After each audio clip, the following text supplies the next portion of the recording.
This is Paul Jenkins, and you're listening to the Reluctant Leader Podcast. Now, I believe two things are true. One, everyone leads someone. And two, no one really feels qualified to lead anyone. So maybe you feel overlooked, unqualified, invisible. But the good news is, in the Bible and in life, the most qualified aren't always the most obvious. Hey, it's so good to have you with us on this episode. You know, normally we interview somebody, and today on the 13th, we're dropping the 13th episode. And I don't have an interview. We are, as a church, in the middle of what we call our encounter services. And what that is over a span of 4 days, we have 5 services. It's just a chance to intentionally encounter the presence and the Spirit of God and see what just how He ministers to us. And so, of course, it's kind of a crazy time. And I thought I was so close to saying, hey, look, here's what we'll do. We'll just call season 1 over and take a couple of months off and then come back with interviews and start the second season. But early this morning, I just felt like God wanted me to sit down and just share with you, just have a kind of a dialogue about an interesting story found in Genesis chapter 30. It is a story it's just crazy. It's one of the stories that's in the Bible. You kind of read it and go, is that really in there? And then you have to stop and ask yourself, like, what does that mean for people who are in leadership positions? What does it mean for people who are just following Jesus? And so let's just break it down like this. There's a man named Jacob, and he is serving a man named Laban so that he can marry Laban's daughter, Rachel. And so after he's, I think, served with him for anywhere from 7 to 14 years, Jacob wants to leave. And so he asked Laban, hey, just let me go ahead and take Rachel, take what I have, and I'll just leave and go my way, and you go your way. And so Laban asked him, well, what would you like for payment? And Jacob says, I don't want anything. As a matter of fact, here's what we'll do. Let me continue to take care of your flocks, and then I'll take the ones that are spotted and speckled and basically not considered pure, and I'll take those, and those will be my payment. And so Laban says, sure, that sounds great. Jacob had actually said, hey, let me go through the flock today and pull those out, and those will be mine.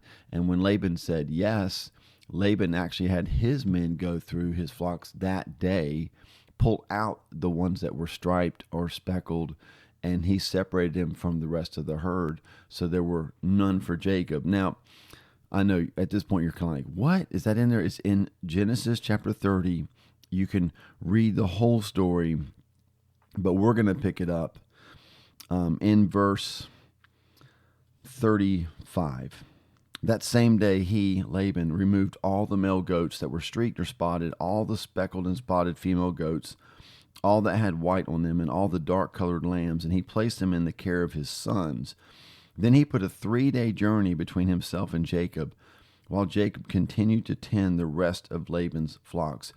Basically, what has happened is the agreement that Jacob and Laban had. Laban has now gone kind of in an underhanded way. He's setting Jacob up for failure. Like there's basically no way that Jacob's going to have any speckled or spotted of the herd to take with him, because Laban's removed all of them and put a 3-day journey between Jacob and those flocks. Verse 37, here's where it gets strange. You still with me? You hanging in there?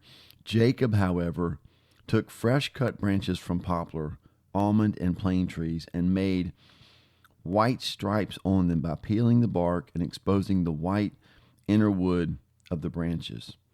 Then he placed those peeled branches in all the watering troughs so that they would be directly in front of the flocks when they came to drink.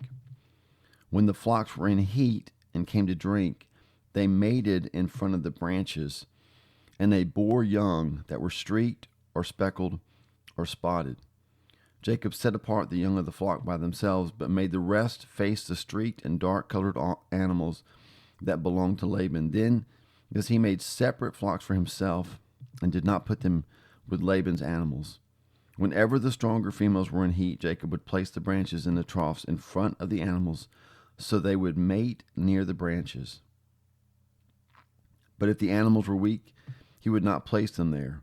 So the weak animals went to Laban and the strong ones to Jacob. And in this way, the man grew exceedingly prosperous and came to own large flocks, maidservants, manservants, and camels and donkeys. It's easy to read a story like that and kind of get lost in all the detail and maybe miss the big picture. And when I read this story years ago, I was like, God, what is this about? Like, he's carving stripes into pieces of wood. He's putting the wood into the troughs whenever they drink. And then, gosh, whenever they mate. It's a weird story. But whenever they would drink and look at those branches, mate and look at those branches, they would bear flocks that were speckled. And God just said, you reproduce what you look at. Let that settle in for a second, especially those of you who, like me, are in positions of leadership. We reproduce what we observe. Let me ask you this question. What are you looking at? As a leader, right? As a leader, what are you looking at? And more specifically, as a reluctant leader. Sometimes the reason that we feel reluctance, if we're honest, is because we're only looking at the reasons why we shouldn't be in leadership, the reasons why we aren't adequate, the reasons, like all the ways that we have failed in the past, all the fears that we have about maybe failing in the future. And if that's what we're observing, if that's what we're looking at, then that's what we're going to reproduce. And then let's take this one step further, leaders. If that's who we are, then that's what's before the people, right? When we step up on a platform and we begin to minister, if we're ministering out of that fear, then we're going to reproduce in the people that fear that they're observing in us. And I hope you're getting the severity of this passage of Scripture and the principle that this has for us as leaders. It doesn't mean we have to be perfect, but it does mean that we have to step back and actually ask ourselves, what am I looking at? You know, the psalmist said, I will set no evil thing before my eyes. The Bible talks about, the eyes are a window into our soul, right? There's so much in Scripture about the eye because that's the place that we allow things in. There's no way, y'all, that we can, as leaders, we can fill our vision with screens and movies and TV shows that don't glorify God and then think that somehow we're going to deliver a word that will reproduce godliness in the people when we haven't been observing godliness ourselves.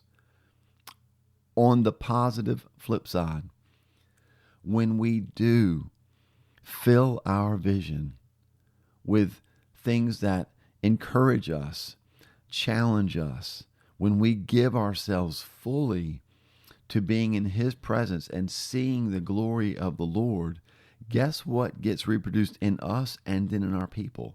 That same hunger, that same passion.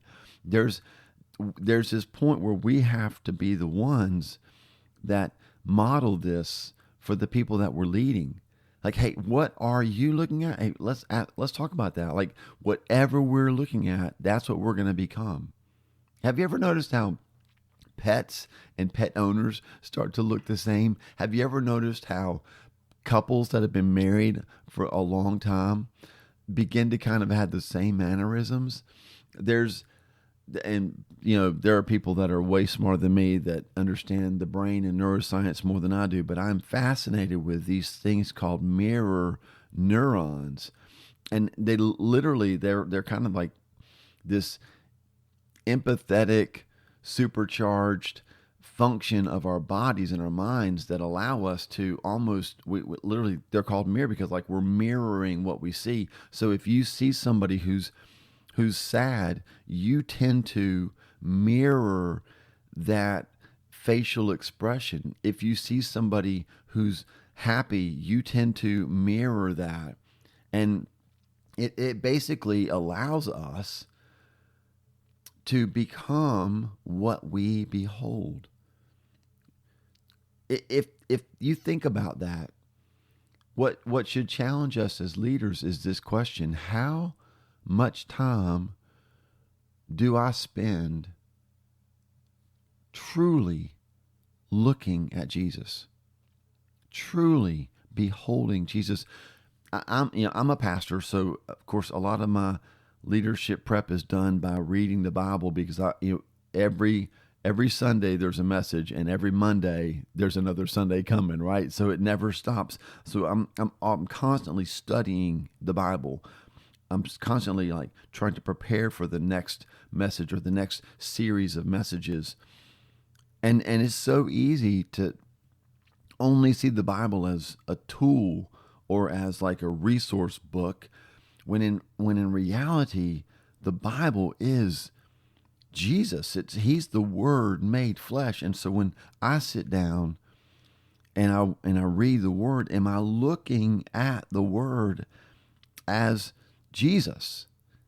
And if I am, then it transforms the dynamic of that quiet time, right? It transforms what takes place as I sit down and I read a page and then another page. I'm not just dissecting principles. I'm spending time with a person. The Bible is active. It's alive. It's a conversation between us and the Father. And when we see it that way, we reproduce that. We don't get up on the platform and tell people, hey, you better read the Bible so you can be a good Christian. We talk about the passion that we have for His Word, the passion that we have for His truth, and they see in us somebody who is authentically pressing in for more of that with God. And then that gets reproduced in the people. And then they model it for the people that are watching them, and those people for the people who are watching them, and so forth and so forth. And it all starts, leaders, it all starts with what we are choosing to watch, to observe. I fully believe this, that in this season of the church, there is a call of God back to holiness. And it does not come from a legalistic command. Like you better not do those things or you won't be a good Christian, or you better do those things so God will show up. That's legalism. God is calling us back to holiness based in relationship, which is completely different. If I'm looking at Wendy, she's the B99 of our marriage, right? If I'm looking at Wendy and I can tell that what I'm doing or what I'm saying is breaking her heart, then I'm going to stop doing that. I'm going to stop saying what I'm saying because I don't want to break her heart. Do I have to stop that? Well, no. I mean, I'm a human. I can do whatever I want, but I choose to stop doing things because I don't want to hurt the one that I love. It's the same way with Jesus. Legalism, what legalism does is it takes a command, it takes a revelation that is supposed to be based in relationship, and it separates the relationship from the command. So all legalism does is focus on the command. And sometimes what's happened in the church today is we've done the exact opposite, and we have separated the command from the relationship, and we've only focused on the relationship. Well, God loves me, and He'll always love me, and He just wants me to be happy. And what we need is we need this holiness movement. God's bringing those two back together. Like, it's never not been about the command. And it's never not been about the relationship. From God's perspective, it's always been about both. Like, let's bring the command and the relationship back together, and let's keep the commandment in relationship, which is why Jesus said, if you love me, relationship, you will obey my commands, right? It's happening in relationship. And so I want to challenge you, just like I'm challenged. When I read this crazy story in Genesis chapter 30 about Jacob and branches with stripes and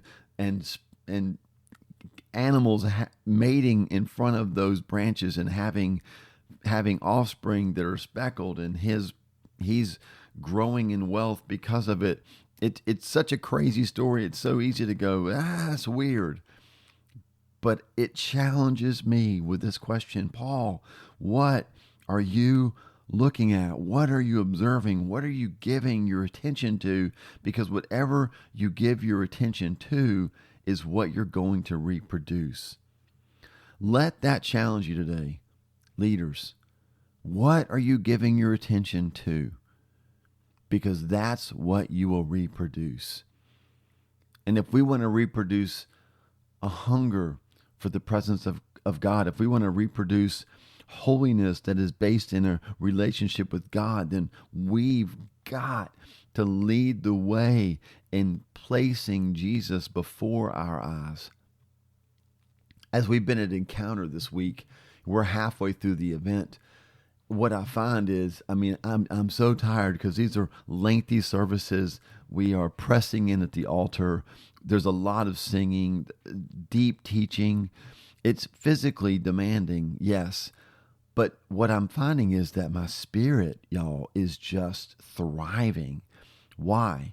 Because we are intentionally placing Jesus in front of our eyes. We are intentionally giving our attention to the things of God. And so what is being birthed and reproduced in our spirit? The very presence of Christ. And I love it.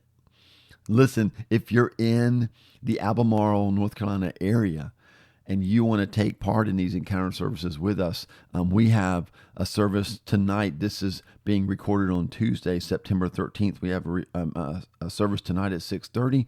We have another one tomorrow night at 6:30. Those are our last two. And I just want you guys to know, man, it'd be worth the effort to get to the Market Station. That's in beautiful downtown Albemarle. That's where we're having our services. It's fantastic. You will not be disappointed when you come. Come with expectation. If you can't make it because you're too far away, you can go to our website, thegatheringnow.com, and at the very top of that page, you'll see a link to our YouTube channel. All of the services are being recorded. They're all being uploaded. We're not streaming them live, but we're recording them and then we're uploading them. It takes about a day or a day and a half to get all this stuff uploaded. And you can watch the full services. We have had some amazing worship through the first couple of days. You can watch the full services with all the worship. You can also find the video just of the messages. And I'd love to have you just join us that way as well. I believe that God will bless you. I believe that He is doing something very unique in the church right now. I've said this. I feel like He gave me a prophetic word a few weeks ago. I feel like He is saying He's leading the church into a season of increase, but only for those who are intense and intentional. Intensity is a posture of our heart. Intentionality is the result in our behavior. So lean in with an intensity and follow through with intentionality. Be intentional about the things that you look at so that you can reproduce the things that you are beholding. Listen, thanks for joining me and just listening. I pray this has been a blessing for you. If it has, share this podcast episode with somebody you know that needs to hear it. And as always, I'm so thankful for your support by listening to these episodes. Have a fantastic week. We'll see you when the next episode drops. You've been listening to the Reluctant Leader Podcast. Thanks so much for being a part of this conversation. You can follow us at thereluctantleaderpodcast.com or wherever you download your podcast. Be sure that you subscribe and like us and leave us a rating and a comment. We'd love to hear from you and hear what God's showing you. And remember this, no matter how reluctant you feel, keep saying yes, and He'll do the rest.